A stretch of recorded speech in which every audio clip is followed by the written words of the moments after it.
Welcome dear student, myself Reshma Kapoor. बच्चों, आज मैं एमएससी प्रीवियस बॉटनी के स्टूडेंट्स के लिए सैम्पल पेपर को अपलोड कर रही हूँ। ये जो सैम्पल पेपर है ये राजस्थान यूनिवर्सिटी के सिलेबस पर बेस्ड है, लेकिन बॉटनी का सिलेबस करीब करीब सभी यूनिवर्सिटी में सेम होता है, तो सभी के लिए बेनिफिशियल होगा। सैम्पल पेपर को देखने से आपको एक बेसिक आइडिया मिल जाएगा कि यूनिट वाइज कौन से क्वेश्चंस इंपॉर्टेंट रहते हैं, कौन से टॉपिक इंपॉर्टेंट हैं जिसके ऊपर क्वेश्चंस बन जाता है। आज पेपर 1 एंड पेपर 2 को मैं अपलोड कर रही हूँ, तो चलिए देखते हैं हम। अपनी का जो पेपर होता है 3 आवर्स उसके लिए आपको टाइम दिया जाता है और एक पेपर 100 मार्क्स का होता है। 6 आपके पेपर हैं, तो प्रीवियस का जो थ्योरी पेपर हो जाता है वो 600 मार्क्स के लिए हो जाता है। आपके पेपर पर बच्चों जो रूल्स एंड रेगुलेशन लिखे आते हैं वो मैं आपको यहाँ पर बता रही हूँ। लिखा आता है attempt any 5 questions in all including question number 1 which is compulsory. Means जो क्वेश्चन नंबर 1 है वो कंपल्सरी है एंड शॉर्ट आंसर टाइप है ऑफ क्वेश्चंस का बना होता है with a limit of 20 words. Question 1 में 10 क्वेश्चंस दिए होते हैं आपको, each question for 2 marks, total हो जाता है 20 मार्क्स। और आपको जो आंसर देना है वो 20 वर्ड्स की लिमिट में देना है। इस तरह से क्वेश्चन नंबर 1 20 मार्क्स का हो जाता है। 5 क्वेश्चंस करने हैं। सेलेक्ट करना है आपको एक क्वेश्चन फ्रॉम ईच यूनिट। जैसे कि आपको पता है जो बॉटनी का जो सिलेबस होता है वो यूनिट वाइज होता है, आपका जो पेपर आता है वो यूनिट वाइज आता है। ठीक है, 4 यूनिट में आपका सिलेबस डिवाइडेड है। Unit 1, unit 2, unit 3 and unit 4। Question number 1 में 2 क्वेश्चन होंगे, क्वेश्चन 2 एंड क्वेश्चन 3। यूनिट 2 में 2 क्वेश्चन, क्वेश्चन 4 हो जाएगा एंड क्वेश्चन 5। यूनिट 3 में क्वेश्चन 6 एंड क्वेश्चन 7। यूनिट 4 में क्वेश्चन 8 एंड क्वेश्चन 9।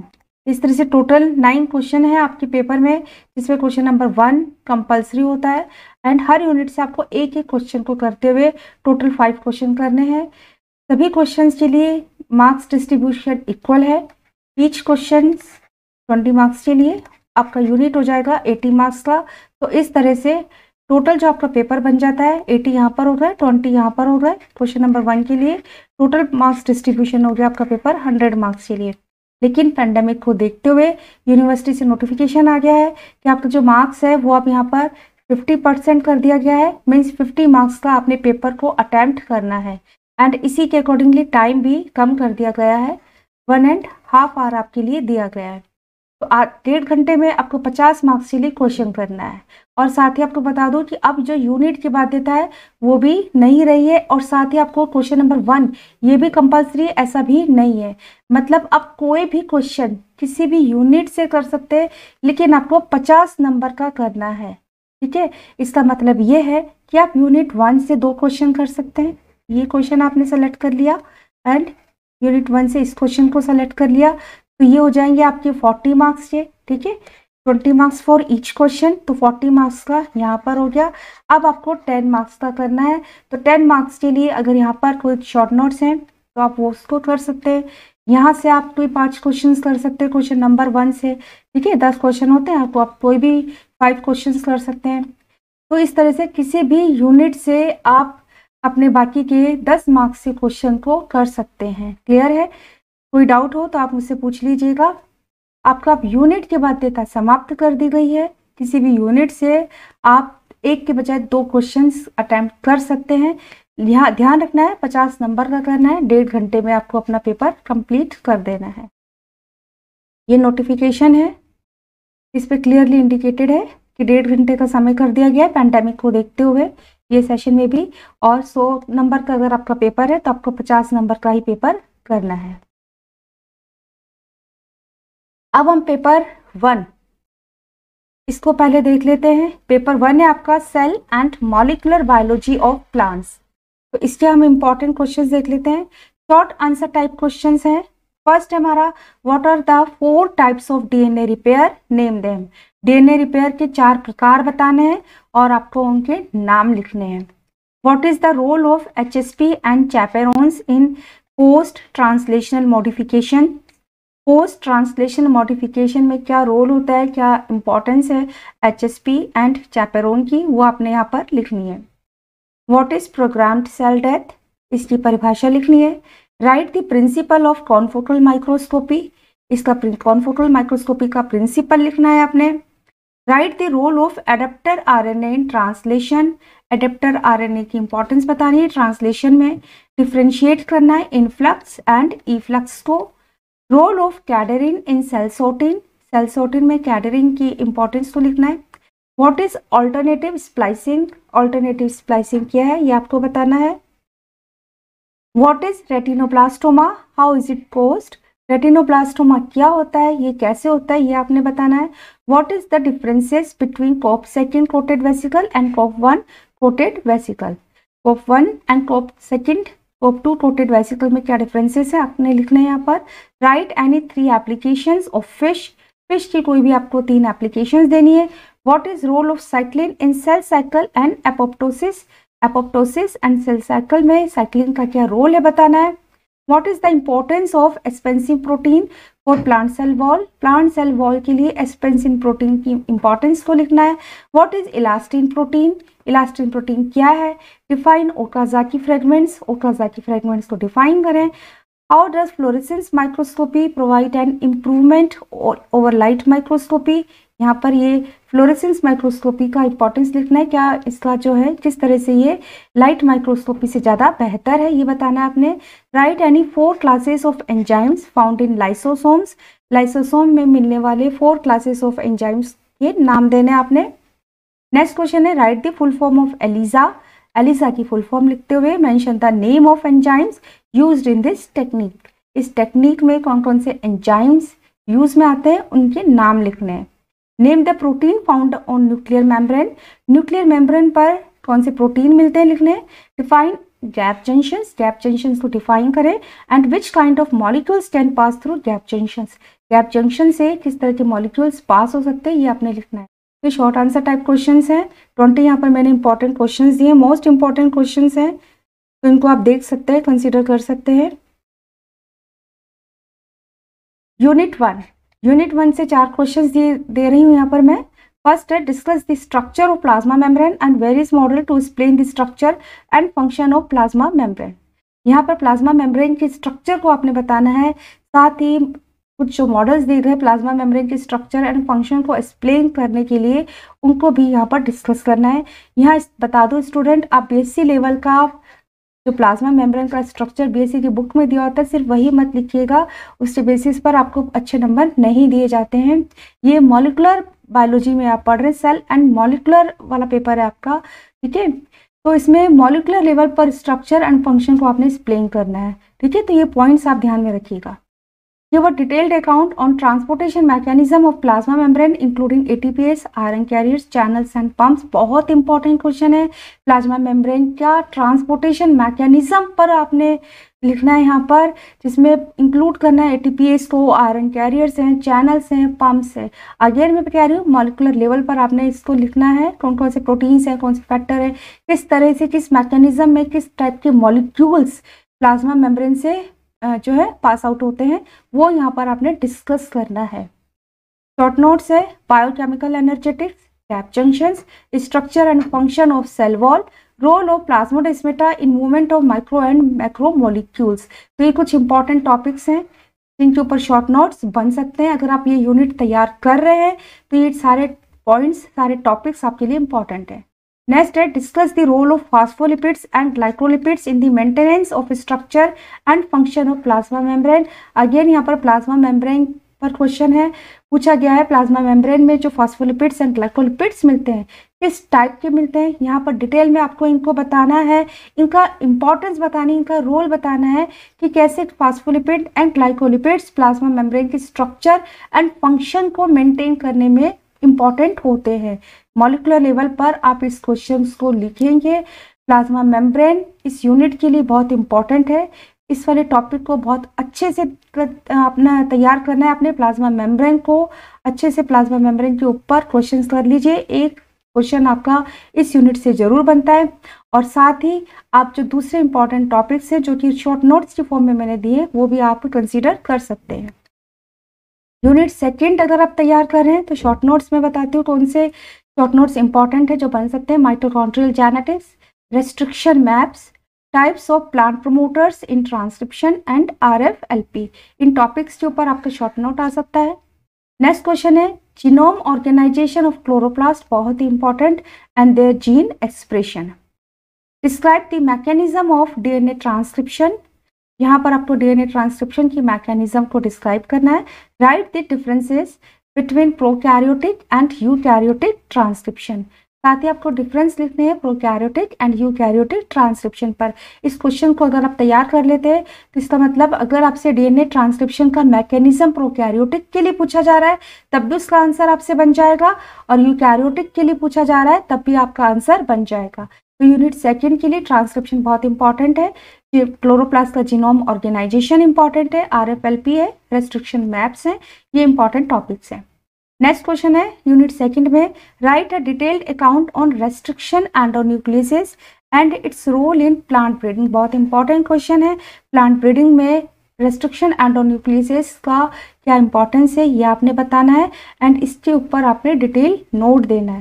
तो ये यूनिट सेकंड के लिए 4 इंपॉर्टेंट क्वेश्चंस हैं। करीब करीब सारा यूनिट सेकंड का सिलेबस इन क्वेश्चन में कवर हो जाता है। बच्चों यहाँ पर मैं आपको जरूर एडवाइस करूँगी कि आप सिर्फ 2 यूनिट ही प्रिपेयर मत करिएगा, 50% आपको पेपर करना है। तो ये नहीं कि हम 2 यूनिट को प्रिपेयर कर लेते हैं, क्योंकि इस यूनिट में सभी तरह के टॉपिक्स हमको मिल जाएं, सभी टॉपिक्स हमारे सिलेबस में हो गए हों या फिर इसका नोट्स हमें अवेलेबल हो, हमारे से बन जाए, ये जरूरी नहीं होता। तो आप रिस्क मत लीजिए। बॉटनी में अगर आपको अच्छे पेपर लेने तो कम से कम आप 70% सिलेबस अपना करके जाइए, एंड देन फिर वहाँ पर आसानी से 50% आपसे क्वेश्चन अटैम्प्ट हो जाएंगे। यूनिट थर्ड के लिए जो क्वेश्चंस हैं व्हाट इज प्रोटीन सॉर्टिंग, बहुत इंपॉर्टेंट, प्रोटीन सॉर्टिंग नहीं छोड़ना है आपने अगर आप यूनिट थर्ड कर रहे हैं। Explain protein targeting to endoplasmic reticulum and Golgi complex, protein targeting को आपने एक्सप्लेन करना है endoplasmic reticulum and Golgi complex को रेफरेंस देते हुए, किस तरह से इन सेल ऑर्गेनेल्स में प्रोटीन का टारगेटिंग होता है। तो ये सारा डिटेल में क्वेश्चन है, बहुत अच्छा क्वेश्चन बनता है इस वाले यूनिट से। नेक्स्ट है describe structure and function of flagella and cilia, यहाँ पर सीलिया एंड फ्लैजिला के स्ट्रक्चर एंड फंक्शन को पूछा गया है। Again cell and molecular biology का ये पेपर है, cell and molecular biology of plant cell. तो इसमें यहाँ पर मॉलिक्यूलर लेवल पर आप स्ट्रक्चर को डिस्क्राइब करेंगे। Explain the mechanism of prokaryotic translation, initiation and elongation with suitable diagram. तो यहाँ पर ट्रांसलेशन को मैंने दिया है, प्रोकैरियोटिक के संदर्भ में आपको ट्रांसलेशन को एक्सप्लेन करना है, लेकिन ये यूनिट अगर आप कंप्लीट करेंगे तो यूकैरियोटिक ट्रांसलेशन भी बच्चों आप करके जाइएगा। नेक्स्ट है organization and role of microtubules and microfilaments, microtubules and microfilaments का ऑर्गेनाइजेशन एंड रोल आपने यहाँ पर बताना है। यूनिट 4 में जो फर्स्ट क्वेश्चन है यहाँ पर जो मुझे इंपॉर्टेंट लग रहा है मैं यहाँ पर आपको दे रही हूँ, discuss the programmed cell death, बहुत ही इंपॉर्टेंट है। यूनिट 4 आप तैयार कर रहे हैं, बहुत इजी होती है यूनिट और अच्छे से इसका नोट्स मिल जाते हैं, लिटरेचर इसके ऊपर मिल जाता है बुक्स में भी। Discuss the programme cell death, इसको आपने बताना है।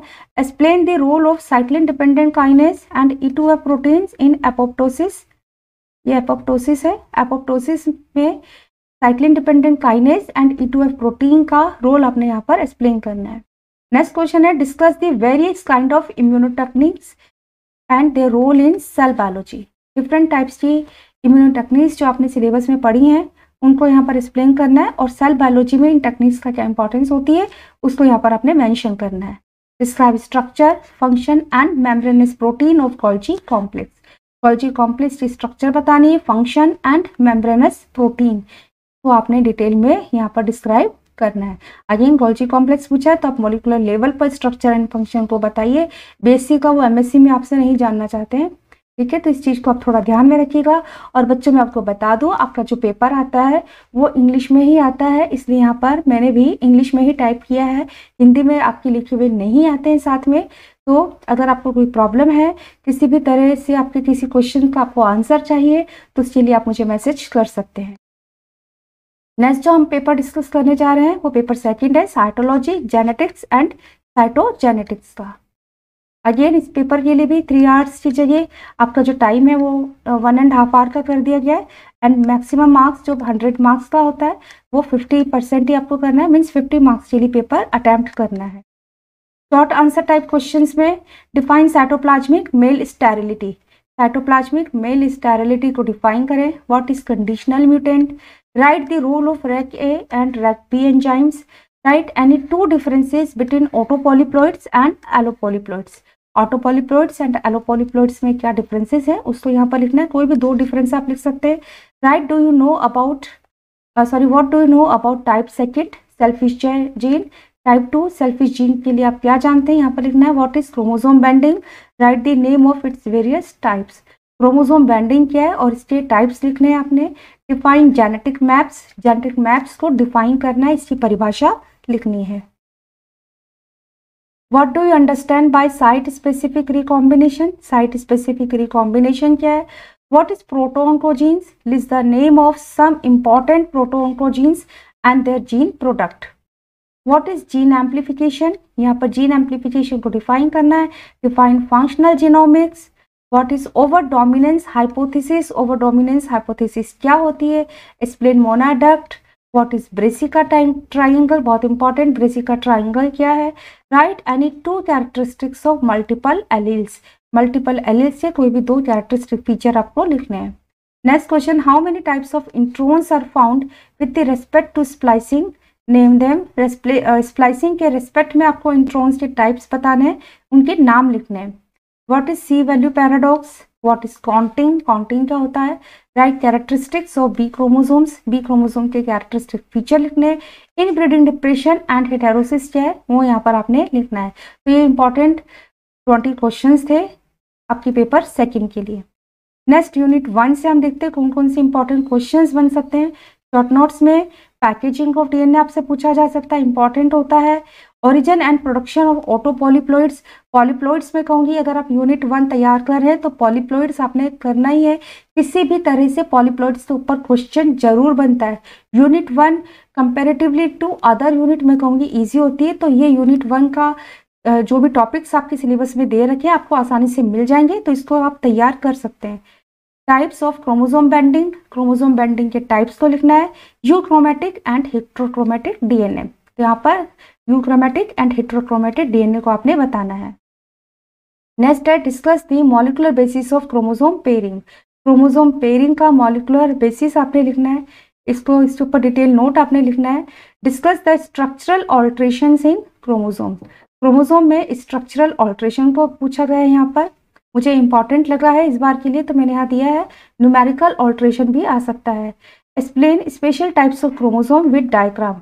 स्पेशल टाइप्स ऑफ क्रोमोसोम आपने बताने हैं, जैसे कि पॉलिटिक क्रोमोसोम है, लैम्ब्रिज क्रोमोसोम है, साथ में आपने डायग्राम भी ड्रॉ करना है। तो मीन्स ये जो यूनिट 1 है इसके करीब करीब सभी टॉपिक्स आप तैयार कर सकते हैं, बहुत आसानी से मिल जाते हैं, ईजी यूनिट होती है। यूनिट 2 की अगर हम बात करें, explain the process of transformation, conjugation and transduction in prokaryotes. ठीक है, प्रोकैरियोट्स में ट्रांसफॉर्मेशन, कॉन्जुगेशन एंड ट्रांसडक्शन ये नहीं छोड़ना, इसके ऊपर शॉर्ट नोट में भी क्वेश्चन बन जाता है। एंड सम टाइम जो इन प्रोसेस से रिलेटेड जो एक्सपेरिमेंट हुए हैं सिर्फ वो एक्सपेरिमेंट भी पूछ लिए जाते हैं शॉर्ट नोट में। तो इस तरह से यूनिट 2 के लिए ये जो 3 टॉपिक है इंपॉर्टेंट है। Discuss the genetics of chloroplast, बहुत इंपॉर्टेंट। जेनेटिक्स ऑफ माइटोकॉन्ड्रिया भी पूछी जाती है, लेकिन इस बार के लिए मुझे थोड़ा सा ये इस पर ज़्यादा आ रहा है कि क्लोरोप्लास्ट की जेनेटिक्स जो है पूछी जाएगी। Briefly discuss the paternal inheritance of chloroplast DNA and mitochondrial DNA. यहाँ पर मैंने एक साथ में क्वेश्चन ऐड कर दिया है कि आपको cytoplasmic DNA and mitochondrial DNA में पैटर्नल इनहेरिटेंस को डिस्कस करना है। तो ये एक इंपॉर्टेंट टॉपिक होता है यूनिट 2 के लिए, genetics of chloroplast, genetics of mitochondria. Next है explain the gene regulation in eukaryotes. Eukaryotes में जीन रेगुलेशन को बताना है। शॉर्ट नोट्स में cytoplasmic male sterility, lac operon, RNA splicing and mapping the bacteriophage genome, ये important topics हैं unit 2 के लिए, तो इन टॉपिक्स को आपने कंसीडर करना है। यूनिट 3 में जो इंपॉर्टेंट क्वेश्चंस बन सकते हैं टॉपिक्स से वो है, फर्स्ट हमारा what are mutations, give types and mechanism of their origin. Mutations क्या है डिफाइन करना है आपको, यहाँ पर म्यूटेशन के बारे में बताना है, साथ ही इसके टाइप्स बताना है एंड ओरिजिन की मैकेनिज्म को बताना है, किस तरह से ये जो म्यूटेशंस है इनका ओरिजिन कैसे होता है। नेक्स्ट बहुत ही अच्छा क्वेश्चन है, व्हाट इज रिकॉम्बिनेशन, रिकॉम्बिनेशन क्या है और recombinants formed, explain the mechanism of formation of recombinants, recombinants के बनने की मैकेनिज्म को बताना है, किस तरह से रिकॉम्बिनेंट्स बनते हैं। बहुत ही इंपॉर्टेंट क्वेश्चन है और अच्छा इजी क्वेश्चन है। नेक्स्ट है discuss in brief initiation of cancer, protooncogenes and oncogenes. Cancer का आपने डिस्क्राइब करना है, ठीक है, प्रोटोऑन्कोजीन्स क्या है, ऑन्कोजीन्स क्या है। तो यूनिट 3 बच्चों अगर आप तैयार कर रहे हैं तो कैंसर वाला ये जो टॉपिक पूरा आपका दिया हुआ है सिलेबस में, इसको कर सकते हैं और करिएगा क्योंकि इसके ऊपर क्वेश्चन बन जाता है। What are genetic markers, genetic markers क्या होते हैं, how they are important in the construction of molecular map, again very very very important topic, ठीक है, बहुत ही इंपॉर्टेंट टॉपिक है genetic markers and molecular maps में इनका क्या रोल है, इसके ऊपर बच्चा क्वेश्चन बन जाता है। नेक्स्ट यूनिट 4 शॉर्ट नोट्स हैं, multiple alleles, alien gene transfer through chromosome manipulation, ये बहुत इंपॉर्टेंट टॉपिक है यूनिट 4 के लिए। Genetic basis of inbreeding and heterosis, again very important topic, and flow cytometry. Next discuss briefly multi gene family and their evaluation, बहुत ही important unit 4 के लिए topic है। What is gene mapping, gene mapping क्या है, give various methods and techniques for the construction of genetic and physical mapping of genes. Gene mapping के ऊपर बच्चे क्वेश्चंस इस यूनिट में से जरूर बनता है किसी भी तरह, चाहे शॉर्ट नोट में आ जाए या लॉन्ग क्वेश्चन फॉर्म में आ जाए। जेनेटिक मैपिंग्स पूछी जा सकती है, फिजिकल मैपिंग्स पूछी जा सकती है। तो अगर आप ये यूनिट तैयार कर रहे हैं तो इस वाले टॉपिक को आप मत छोड़िएगा। Describe the mechanism of transfer of whole genome by giving examples from wheat, Arachis and Brassica. यहाँ पर होल जीनोम ट्रांसफॉर्मेशन की मैकेनिज्म को पूछा गया है और आपको एग्जाम्पल देते हुए एक्सप्लेन करना है। व्हीट, अरेकिस एंड ब्रेसिका तीनों का पूछा जा सकता है, किसी एक का भी पूछा जा सकता है। व्हीट की प्रोबेबिलिटी ज़्यादा होती है कि व्हीट का एग्जाम्पल के साथ में आपको होल जीनोम ट्रांसफॉर्मेशन पूछा जाए। तो स्टूडेंट यहाँ पर हमने बॉटनी के 2 पेपर को डिस्कस किया है, कुछ इंपॉर्टेंट क्वेश्चंस हैं ये। मैं आपको बता दूं कि एमएससी का पेपर जो है अपने इंग्लिश में देना होता है, लेकिन मोस्टली राजस्थान के जो बच्चे होते हैं गाँवों से जो है जिन्होंने बीएससी हिंदी मीडियम से किया है उनके लिए बिल्कुल थ्रू आउट इंग्लिश में लिखना प्रीवियस में, क्योंकि आपका फर्स्ट ईयर होता है, ये थोड़ा सा डिफिकल्ट हो जाता है। तो बच्चे आप लोग जो है अपना जो मिक्स लैंग्वेज में पेपर दे सकते हैं, बाइलिंगुअल लैंग्वेज में दे सकते हैं। आप टर्म्स जो है उसको इंग्लिश में यूज़ करें, ज़्यादा से ज़्यादा आप जो भी टर्मिनोलॉजी बॉटनी की यूज़ करें वो इंग्लिश में करें, कुछ एक सेंटेंस आप इंग्लिश में करें और कहीं पर आपसे नहीं बनता तो आप हिंदी में भी लिख सकते हैं। अगर आप डायग्राम बना रहे हैं तो उसमें डायग्राम में आप जो है लेबलिंग जो है इंग्लिश में ही करेंगे। तो इस तरह से आप बाइलिंगुअल में भी अपना पेपर दे सकते हैं, लेकिन बिल्कुल हिंदी में मत दीजिएगा, ठीक है। और अगर आप बिल्कुल इंग्लिश में दे रहे हैं और आपका सेंटेंस गलत है तो भी सही नहीं है, ठीक है। तो कोशिश करिए, यहाँ पर मेरा जो सैम्पल पेपर देने का पर्पस यही है कि इन क्वेश्चंस के अकॉर्डिंगली आप अपने क्वेश्चंस के आंसर लिख कर रखें, तैयार करके रखें, जिससे कि आपको आगे पेपर में काफ़ी हेल्प मिलेगी। जल्दी कल हम नेक्स्ट 2 पेपर को भी अपलोड कर देंगे मेरे चैनल को। यदि आपने सब्सक्राइब किया है तो उसके लिए आपका बहुत बहुत शुक्रिया। यदि सब्सक्राइब नहीं किया है तो I request from all of you channel को सब्सक्राइब जरूर करें। टॉपिक के रिगार्डिंग आपकी कोई क्वेरी आप मुझे मैसेज कर सकते हैं, डिस्क्रिप्शन में मेरा नंबर दिया गया है। कोई क्वेश्चन आपसे नहीं बन रहा, किसी का आपको आंसर चाहिए, आपको डिस्कस करना है तो भी आप मुझे कॉन्टेक्ट कर सकते हैं। Thank you so much student.